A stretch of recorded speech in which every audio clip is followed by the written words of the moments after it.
हाय viewers, तो चलिए शुरू करते हैं किसी अजनबी के प्यार में कहानी, जो कि रेणु मिश्रा द्वारा लिखी गई है।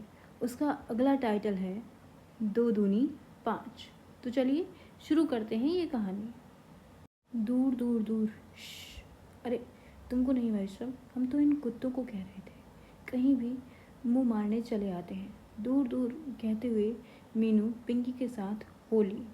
पिंकी ने चैन की सांस ली कि चलो अब कोई साथ तो है, नहीं तो इन छेड़ने वालों की आंखें तो सूरज की आंखें खुलने से पहले ही खुल जाती हैं। पता नहीं रात को भी ठीक से सोते हैं या नहीं। अब क्या सोचने लगी छोरी, तेजी कहाँ चली गई तेरी? नेक फुर्ती से चल। हाँफती सांस से मीनू ने पिंकी से पूछा। पिंकी ने अपनी बात को कदमों की चाल से मिलाते हुए कहा, कुछ नहीं भाभी, सोचती हूँ ये रोज़ सुबह की तपस्या कब रंग दिखाएगी। दिखाएगी बनो दिखाएगी। अब तो को देख के तो हम वो हुए हैं, अरे वो क्या कहते हैं, इंस्पायर। और तू है कि मुझसे पूछ रही है? चुपचाप तेज कदमों से चलती रहे, कितनी भी कम है गई है 2 महीने में। सच कह रही हो ना तुम? अब क्या तेरे भैया की कसम खाऊं? चुपचाप तेजी से चल। ऐसा करते हैं, कल से थोड़ा और जल्दी उठ के दौड़ लिया करेंगे। बोल क्या कहती है? थोड़ी देर चुप्पी के बाद, क्या हुआ? मेरा प्लान जमा नहीं तुझे? बोलेगी भी? तुम्ही ने तो कहा। चुपचाप तेजी से चल, कहते हुए पिंकी आंख मार के जोर से भागने लगी। तेरी तो मेरी बिल्ली, मुझे को म्याऊं। हंसते हुए मीनू पिंकी को पकड़ने उसकी ओर दौड़ी। दोनों हाँफते हाँफते पार्क के गेट के पास आकर खड़ी हुई।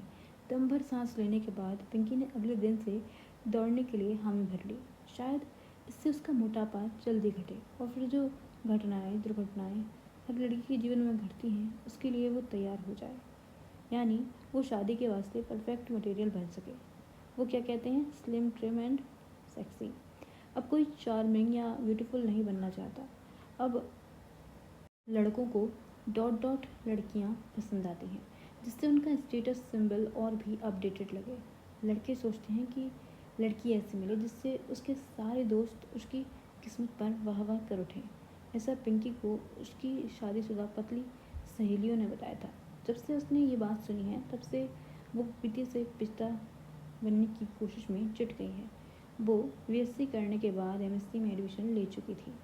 बाली उम्र के 3 ही साल बीते थे, लेकिन तब तक 4 जमी से रिश्ते आए और कट गए। वजह केवल एक, लड़की मोटी है। ये कोई नहीं देखता कि पढ़ने के साथ साथ वो कंप्यूटर भी सीख रही है। स्पोकन इंग्लिश में भी उसको कोई मात नहीं दे सकता। देखने में कोई हूर परी या अप्सरा नहीं थी, लेकिन उतनी बुरी भी नहीं कि रिजेक्ट कर दी जाए। रिजेक्ट कैसा शब्द है ना, सुन के ही इस शब्द को रिजेक्ट करने का मन होता है। मीनू को इस शब्द से सख्त नफरत थी। वो अक्सर पिंकी से कहती, सुन छोरी, ये छोरे कौन होते हैं रिजेक्ट करने वाले? इन्हें सर्टिफिकेट थोड़े मिलो। अब की बार जो तेरा रिश्ता आए और लड़का ना नुकुर मचाए, मोए बुला लियो। नेक उनसे पहले मैं ही कुछ बहाना बना के उन्हें रिजेक्ट कर दूंगी। ये बात सुन पिंकी की थोड़ी हिम्मत जुटती। वो कभी कभी सोचती ये कैसा जोक संजोग था जो मीनू भाभी से उसकी मुलाकात हो गई। उसे याद आया कि पहल मीनू अक्सर पार्क के बाजू से जा रही सड़क पर पिंकी के पीछे पीछे तेजी से चलती, मगर पिंकी से आगे कभी नहीं निकलती थी। आगे तभी निकलती थी जब बच्चों को स्कूल भेजने का समय हो जाता, या फिर पिंकी की रफ्तार किसी दिन धीमी रहती। दोनों का साथ चलना तब तक शुरू हुआ जब बरसात का मौसम था और वो दोनों रोज़ की तरह आगे पीछे मॉर्निंग वॉक कर रही थी, और तभी ज़ोर से बारिश होने लगी थी। दोनों भीगते भागते एक पेड़ के नीचे जा खड़ी हुई। दोनों सिकुड़ के अपने को सुखाने की कोशिश में थी कि कुछ सहदे टिप टिप बरसा पानी ने आग लगाई गाते हुए उनके गीले शरीर के उभारों को लालची निगाहों से देखते खिलखिलाते आगे बढ़ने लगे।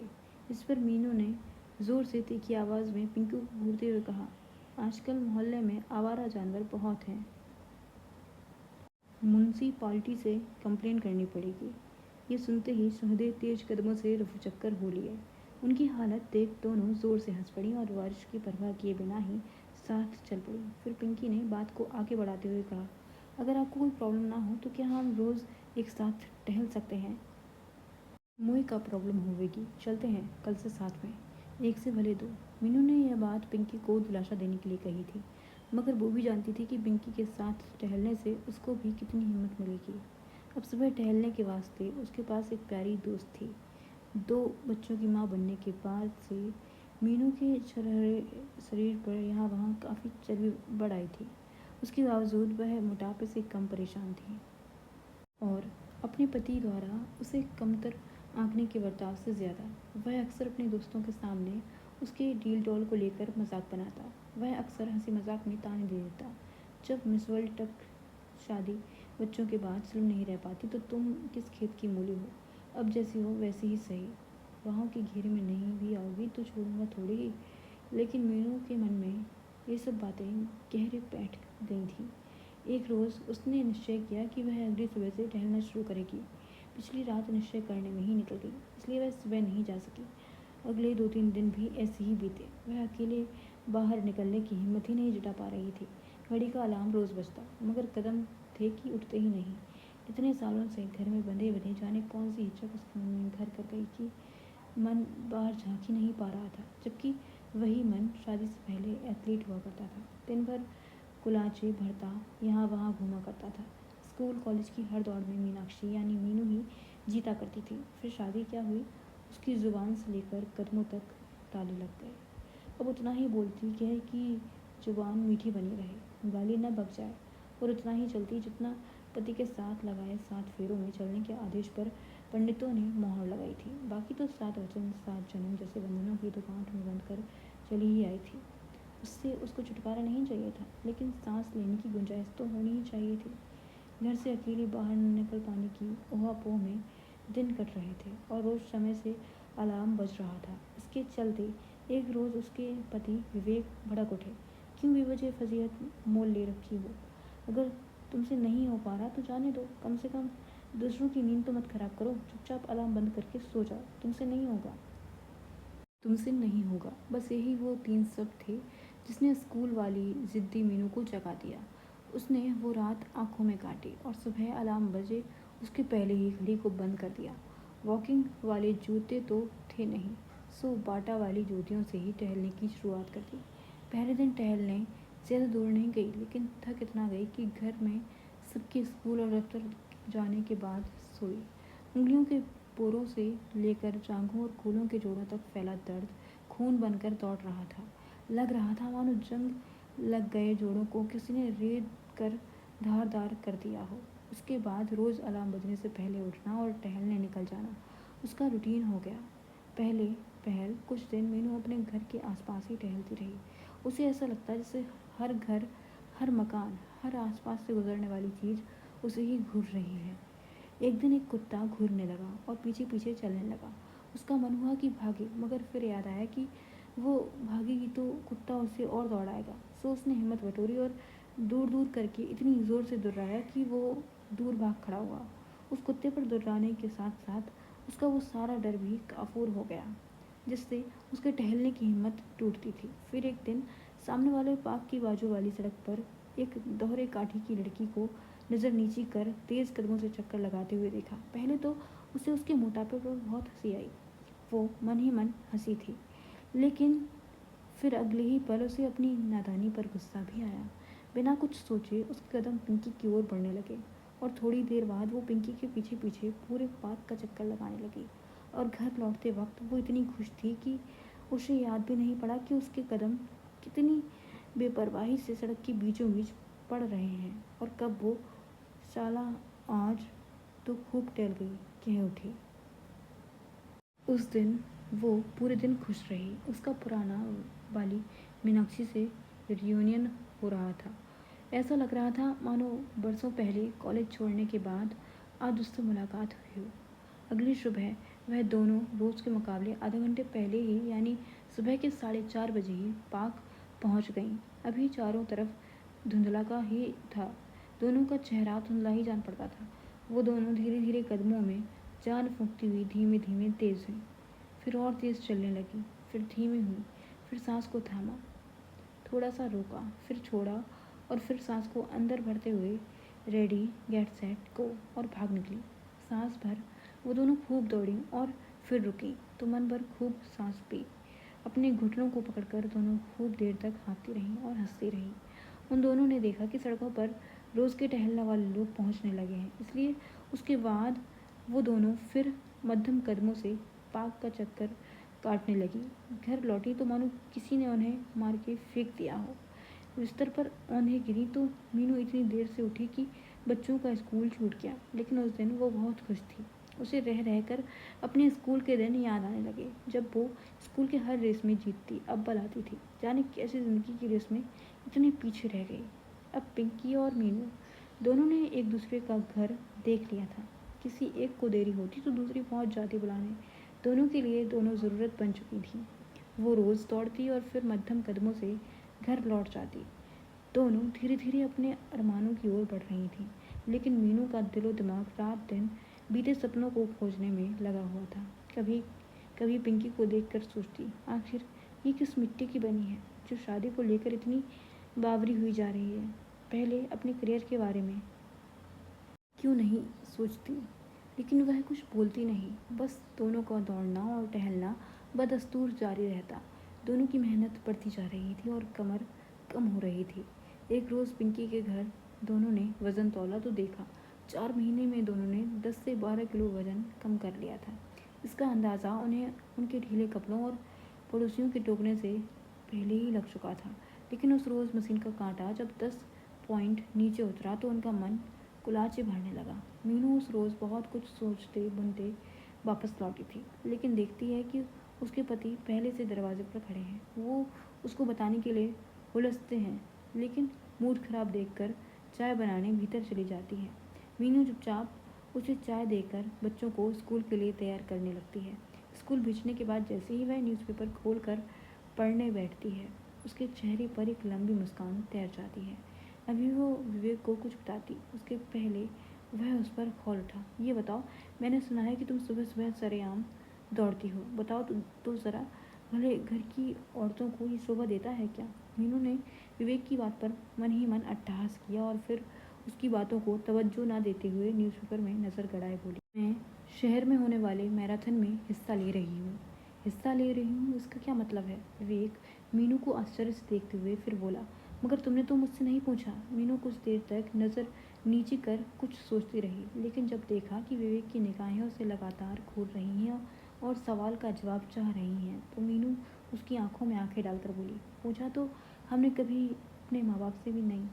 आके बताते थे कि दौड़ आए हैं, फिर तुमसे क्यों पूछें? ये तुम कैसी बातें कर रही हो मीनू? कम से कम तुम्हें बताना तो चाहिए था। विवेक अपनी ईगो से एक सीढ़ी नीचे उतर आया।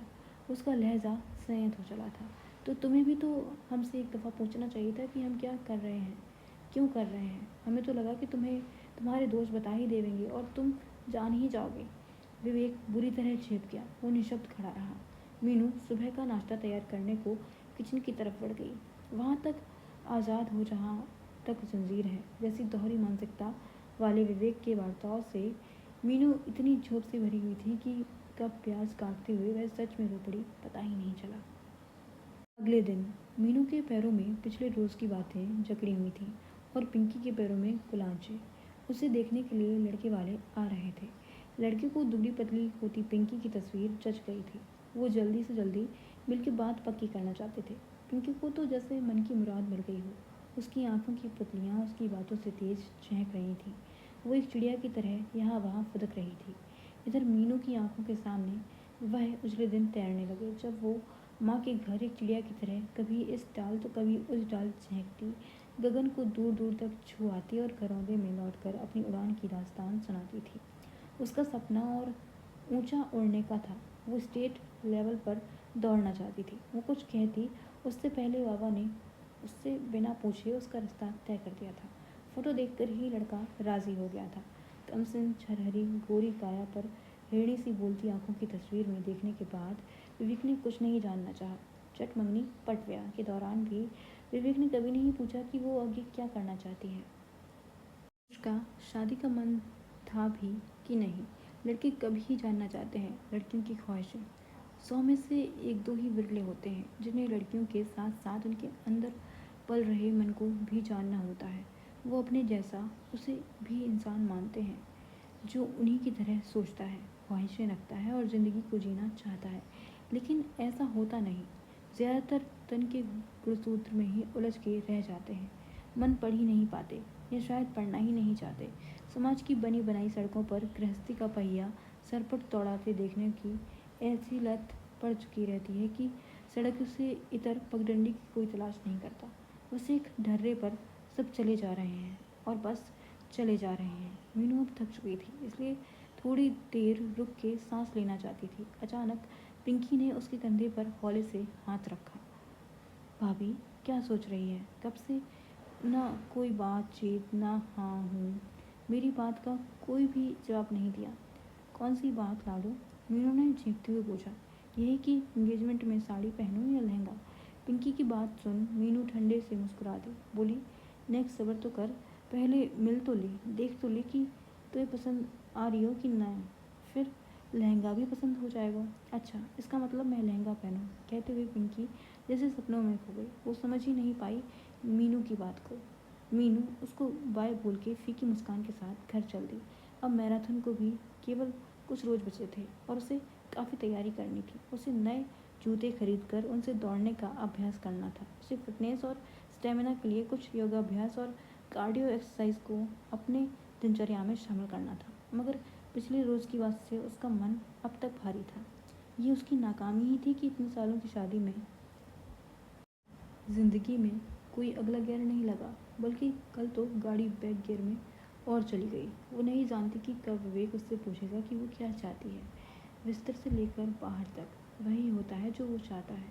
बीती रात विवेक का गुरूर फिर मीनू के ज़मीर से टकराने की कोशिश में था, लेकिन इस बार उसने हार नहीं मानी। उसने झटके से विवेक को अपने से अलग किया और दूसरी करवट ले सो गई। इतने सालों में उसके लिए यह पहला पल था जब उसने अपने को एक जीता जागता सांस लेता इंसान जाना, ना कि केवल हाड़ मांस का बना हुआ पुतला। उसे अपने ना कहने पर कोई मलाल ना था, बल्कि जब वह टहलने निकली तब वह पूरे समय यही सोचती रही कि क्या वह इतने साल गुम रही। शादी के तुरंत बाद क्यों नहीं उसने अपने सपनों के बारे में विवेक को बताया। वह दोनों जीवन के ऐसे सिरे हो गए हैं जो कभी मिलेंगे भी या नहीं, कह पाना मुश्किल है।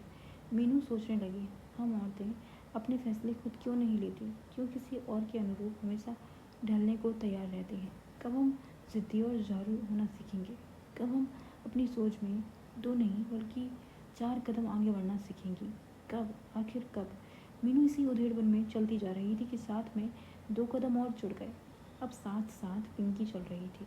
मीनू ने हैरानी से पूछा, अरे तू अभी कैसे? मैं कैसे नहीं, पिंकी ने जवाब सवाल करके दिया।